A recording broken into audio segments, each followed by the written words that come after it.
গাড়ি গাড়িতে দেখুন গেছে আমার। তো প্রিয় ভাই, তো আপনারা দেখতে থাকেন। তো ভাইজান গাড়িতে কিরকম মাপে খাত গোনা ভাঙতেছে, এই যে দেখুন একদম পুরা মূল্য গেতেছে এইরকম কলা কিনে আছে। তো ধৈর্য আর মানুষ মানে ধৈর্য ধরে নি লাগে, মানে কি এখন ধরেন যেটা এখন আমরা ওই অত একটা বুঝতে পারছি না, এখন সরকারের অর্ডারই আইলো না আপনার কিসের অর্ডার আছে তো আমরা বুঝি নাই ভাই। তো আমরা এদিকে আইছিলাম হয়তো ঘুরতে ঘুরতে এসে দেখলাম এইরকম মাকুই খাতগুলা ভাঙতেছে। তো ওই জন্য আমরা ভাই ভিডিও করার জন্য প্রস্তুতি হয়ে গেলাম। তো সাধারণ একটা ভিডিও দেওয়ার জন্য আপনাকে সাথে প্রস্তুতি হয়ে গেছি, বুঝছেন।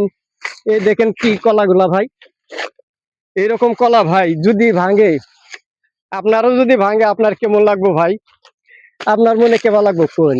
তো ভাই আপনারা হয়তো যার সামনে ভিডিওটা যাইবো তারা কিন্তু অতিমাত্র শেয়ার করে দশজনের দেখার জন্য সুযোগ করে দিবেন, একদম আপনাকে রিকোয়েস্ট করে বলছি ভাইজান।